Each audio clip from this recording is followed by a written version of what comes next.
சொல்றேன். சொல்ல வேணாம், பாடுங்க. அதாவது 1980 பொல்லாதவன் படம் வந்துச்சு எங்க ஊர்ல. 1 கிலோமீட்டர் கியூ நின்னுது நடுவர். நான் அனுபவிச்சேன். 1980 1 கிலோமீட்டர் கியூ நின்னுச்சு காலை காட்சி பார்க்கறதுக்கு. 10 மணி ஷோவுக்கு எல்லாம் உள்ள போயிட்டான். நாங்க சரியான தீபாவளி நேரம், மழை நேரத்துல நாங்க ரோட்ல கியூ பிடிச்சு நிக்கிறோம். நேரா வந்தார் ஒரு போலீஸ்காரரு. எங்க கியூ ஒரு கோடு போட்டார், அவ்வளவுதான். இந்த கோட்டை தாண்டி நீயும் வரக்கூடாது, நானும் வரமாட்டேன், வந்தீங்கன்னா முட்டி பேந்துருன்னாரு. அப்படியே உட்காடுறான்னாரு. 3 மணி நேரம் கொற்ற மழையில உட்கார்ந்துருந்த நடுவர் அவர்களே.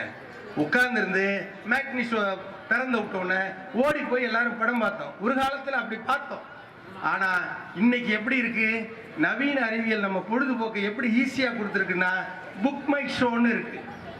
எந்த படம் எந்த தியேட்டர்ல ஓடுது, எத்தனை மணி ஷோ பார்க்கணும், என்ன கிளாஸ் வேணும், எல்லாமே அதுல இருக்கு. அதுல போய் நம்மால டிக்கெட் புக் பண்ணி பார்க்கறான். நடுவர் அவர்களே, பொழுதுபோக்க விடுங்க. எங்க அண்ணன் வளவன் திருப்பதி வெங்கடாஜலபதி கிட்ட ரொம்ப தீவிரமான பக்தி உள்ளவர், திருமாவளவன். இவர் வெங்கடாஜலபதி கிட்ட சாமியை பார்க்கணும்னு சொன்னா 3 நாளைக்கு புளிசோரை கட்டிக்கிட்டு அந்த கூண்டுக்குள்ளார போய் உட்காந்து 4வது நாள் தான் சாமியை பார்க்க முடிஞ்சிச்சு. ஆனா அப்படிலாம் இப்ப இன்னைக்கு கிடையாது.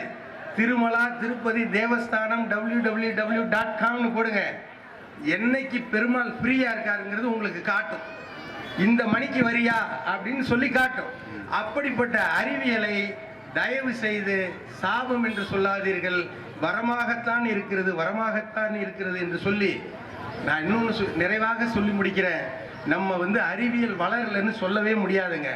அப்படி இருந்திருந்தா அண்ணன் வளவன் என்ன பாட்டு பாடி இருக்குன்னா, வந்த நாள் முதல் இந்த நாள் வரை வானம் மாறவில்லை, வான்மதியும் நீனும் கடல் காற்றும் மலரும் மண்ணும் கொடியும் சோலையும் நதியும் மாறவில்லை, மனிதன் மாறிவிட்டான் அப்படின்னு சொல்லி ஒரு சைக்கிள்லயே போயிட்டு இருக்கணும். அதெல்லாம் இல்லாம இன்னைக்கு எத்தனை விதமான 2 வீலர் வந்துருச்சு. அதை கவனமா பயன்படுத்தி. இங்க இருக்கக்கூடிய தம்பிகளுக்கு சொல்றேன், முன்னாடி உட்கார்ந்துட்டு போறவன் கிரவுண்ட் ஃப்ளோர்ல இருக்கான், பின்னாடி உட்கார்ந்துட்டு போறவன் 2nd ஃப்ளோர்ல இருக்கான். அப்பாச்சிங்கிற வண்டியில 80, 90, 100ங்கிறான்.